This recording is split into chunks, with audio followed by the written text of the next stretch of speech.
حضور اعوذ باللہ من الشیطان الرجیم بسم اللہ الرحمن الرحیم الصلاۃ والسلام علیک یا سیدی یا رسول اللہ وعلی آلک واصحابک یا سیدی یا حبیب اللہ۔ محترم خواتین و حضرات، نماز شروع کرتے وقت جو تکبیریں تحریمہ کہتے ہیں، ہاتھوں کو بلند کرتے ہیں، یہ کہاں تک اٹھانے چاہیے؟ حضرت امام طحاوی رحمۃ اللہ علیہ فرماتے ہیں کہ اس میں 3 گروہ ہیں یا 3 طبقات ہیں۔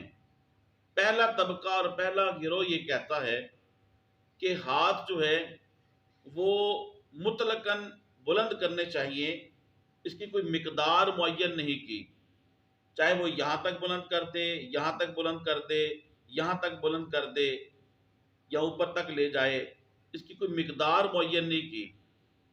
اس گروہ کی دلیل یہ حدیث پاک ہے، وہ اس سے استدلال کرتے ہیں۔ حضرت سیدنا ابو ہریرہ رضی اللہ تعالیٰ عنہ سے روایت ہے، رسول پاک صلی اللہ علیہ وسلم جب نماز کے لیے کھڑے ہوتے تو ہاتھوں کو کھینچتے ہوئے بلند کرتے۔ محترم خواتین و حضرات، امام طحاوی رحمۃ اللہ علیہ فرماتے ہیں کہ دوسرا گروہ، دوسرا طبقہ کہ نماز شروع کرتے وقت ہاتھوں کو کہاں تک لے کے جانا ہے، دوسرا گروہ یہ ہے کہ وہ کہتے ہیں کہ نماز شروع کرتے وقت ہاتھوں کو کندھوں تک جو ہے اٹھانا ہے، بلند کرنا ہے۔ اس گروہ کی جو دلیل ہے وہ یہ حدیث پاک ہے، اس حدیث پاک سے استدلال کرتے ہیں۔ حضرت عبداللہ ابن عمر رضی اللہ تعالیٰ عنہ حدیث ہے کہ رسول پاک صلی اللہ علیہ وآلہ وسلم جب نماز کے لیے کھڑے ہوتے تو تکبیر کہتے اور ہاتھوں کو کندھوں تک اٹھاتے تھے۔ واجب الاحترام امام طحاوی رحمۃ اللہ علیہ فرماتے ہیں نماز میں تکبیر تحریمہ کہتے وقت ہاتھوں کو اٹھانا ہے وہ احناف کا ہے، جن میں امام الائمہ فی الحدیث حضرت امام اعظم ابو حنیفہ رحمۃ اللہ علیہ، امام محمد رحمۃ اللہ علیہ اور امام ابو یوسف رحمۃ اللہ علیہ یہ شامل ہیں۔ فرمایا کہ ان کے نزدیک نماز شروع کرتے وقت اس طرح ہاتھوں کو بلند کرنا ہے کہ دونوں ہاتھوں کے انگوٹھے جو ہیں کانوں کی لو جو نرم حصہ ہے یہاں تک، اس کو کانوں کی نرم لو کو چھوئے، یہاں تک اٹھانا، یہ احناف کے نزدیک سنت ہے۔ اور احناف کی پاس بھی دلیل ہے، احناف اس حدیث پاک سے استدلال کرتے ہیں۔ حضرت برہ بن عازب رضی اللہ تعالیٰ عنہ سے روایت ہے، رسول پاک صلی اللہ علیہ وآلہ وسلم نماز کے شروع میں تکبیر کہتے، ہاتھوں کو اٹھاتے، یہاں تک کہ آپ کے دونوں انگوٹھے کانوں کی نرم جگہ یعنی لو کے قریب ہو جاتے۔ اسی طرح حضرت مالک بن حویرث بیان کرتے ہیں رضی اللہ تعالیٰ عنہ، انہوں نے رسول پاک صلی اللہ علیہ وسلم کو کانوں کی لو تک ہاتھ بلند کرتے ہوئے دیکھا، مسلم شریف کی روایت ہے۔ محترم خواتین و حضرات، اب 3 قسم کی احادیث مل رہی ہیں۔ ایک حدیث پاک سے یہ ثابت ہو رہا ہے کہ ہاتھوں کو بلند کرنا ہے، مقدار معین نہیں۔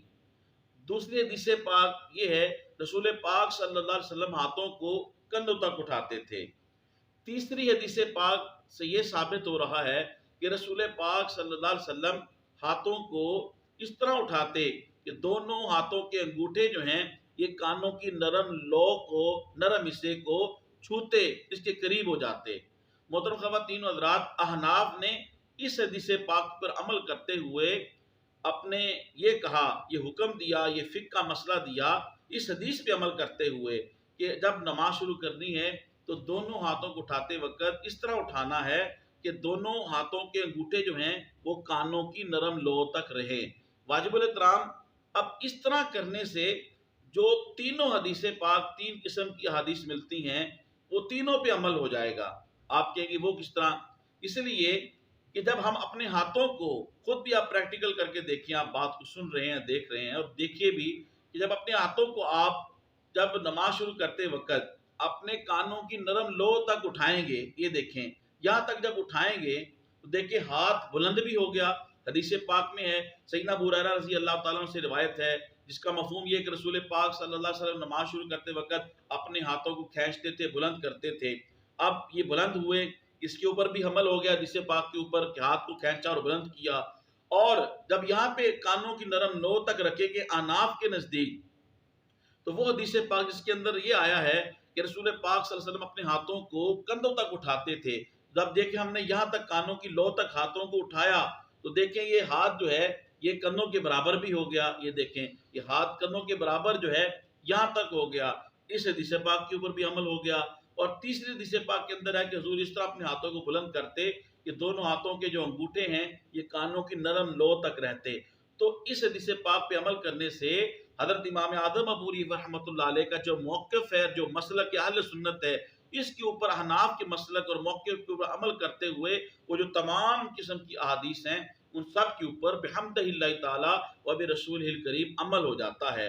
تو احناف صرف ایک حدیث کو نہیں دیکھتے، امام الائمہ فی الفقہ بھی ہیں امام اعظم، اور امام الائمہ فی الحدیث بھی ہیں. یہ کچھ لوگوں نے پروپیگنڈا کر کے رکھا ہوا ہے تعصب کی بنا کے اوپر اور اپنی کم علمی اور جہالت کے بنا کے اوپر کہ امام اعظم ابو حنیفہ رحمۃ اللہ علیہ کو معاذ اللہ چند حدیثیں یاد تھیں. اب خود انصاف کریں، امت کو لاکھوں سینکڑوں ہزاروں مسائل دینے والا، اس نے قرآن و حدیث سے مسائل اخذ کیے ہیں، اس کو چند حدیثیں یاد تھیں. امام اعظم ابو حنیفہ رحمۃ اللہ علیہ آپ امام الائمہ فی الفقہ بھی ہیں اور امام الائمہ فی الحدیث بھی ہیں بحمدہ اللہ تعالی و برسول الکریم. اور آپ دیکھیں امام اعظم ابو حنیفہ رحمۃ اللہ علیہ کی نظر دیکھیں اور آپ کی فقاہت دیکھیں اور آپ کی دانائی دیکھیں اور رسول پاک صلی اللہ علیہ وسلم کی حدیث کے ساتھ ان کی محبت دیکھیں اہل سنت کی اور احناف کی اور امام اعظم ابو حنیفہ رحمۃ اللہ علیہ کی. امام اعظم ابو حنیفہ رحمۃ اللہ علیہ نے اس حدیث کے اوپر عمل کیا کہ تمام احادیث کے اوپر عمل ہو جائے. تو محترم خواتین و حضرات، بحمدہ اللہ تعالی و برسول الکریم احناف اہل سنت و جماعت، آپ جو ہاتھ اٹھا کے کانوں کی نرم لو تک جو ہاتھ اٹھاتے ہیں بحمدہ اللہ تعالی، یہ حدیث سے ثابت ہے. آپ سے گزارش ہے تبلیغ دین کی نیت سے میری اس ویڈیو کو آپ زیادہ سے زیادہ شیئر کریں، میرے یوٹیوب اسلامی چینل کو سبسکرائب فرمائیں، یوٹیوب پہ کمنٹس کریں، لائک کریں، بیل آئیکن کو ضرور آپ کلک کریں تاکہ میری ہر آنے والی ویڈیو آپ کو مل سکے. اللہ پاک آپ کو جزائے خیر دے. السلام علیکم ورحمۃ اللہ وبرکاتہ.